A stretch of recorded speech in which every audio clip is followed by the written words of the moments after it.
আসসালামু আলাইকুম ভিউয়ার্স। দেশি মুরগি খামারে ডিম পাড়া মুরগির ওষুধ ব্যবহারের মাসিক কোর্স সম্পর্কে আজকে আলোচনা করব। নিয়মিত ওষুধ ব্যবহারে আমরা পুরো এক মাসে কী কী ওষুধ ব্যবহার করব তা নিয়ে আলোচনা করব। প্রথমে আমরা আলোচনা করব যে আমরা পানি ন্যূনতম 2 বার অথবা 3 বার পানি পরিবর্তন করতে হবে। যদি সম্ভব না হয় 2 বার, তবে রাতের খাবার পানিতে আমরা সবসময় কন্টিনিউ পিএইচ দিতে পারবো বা পিএইচ দিব। তাহলে মুরগির পানির পিএইচের মানটা ভালো থাকবে এবং মুরগি সুস্থ থাকবে। তারপরে আপনি প্রতিদিন সকালে যেমন প্রথম 3 দিন দিতে পারেন, মাসের প্রথম 3 দিন দিতে পারেন ক্যালপ্লেক্স, ডিম মুরগির ক্যালসিয়াম এবং ডিমের খোসা ভালো রাখার জন্য এবং মুরগি সুস্থ থাকার জন্য ক্যালপ্লেক্স ব্যবহার করতে পারেন 1 মিলি 1 লিটার পানিতে।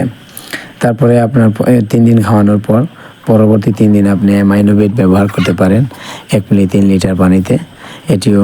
তারপরে 3 দিন, এরপরের 3 দিন আবার আপনি দিতে পারেন ইসেল 1 মিলি 3 লিটার পানিতে। আবার 3 দিন খাওয়ানোর পর পরের 3 দিন আপনি জিসবেট, এটাও 1 মিলি 1 লিটার পানিতে খাওয়াতে পারেন। এভাবে 3 দিন পর পর দেওয়ার পর পুরো মাস শেষ হওয়ার পর আবার সার্কেল অনুযায়ী আবার প্রথম থেকে 3 দিন করে প্রত্যেকটি ওষুধ এভাবে চালিয়ে যেতে হবে। এবং প্রচণ্ড গরমে মুরগিকে হাইড্রোসল বা হাইড্রোসোলাইট দিতে পারেন। ধন্যবাদ সবাইকে এতক্ষণ আমাদের সাথে থাকার জন্য।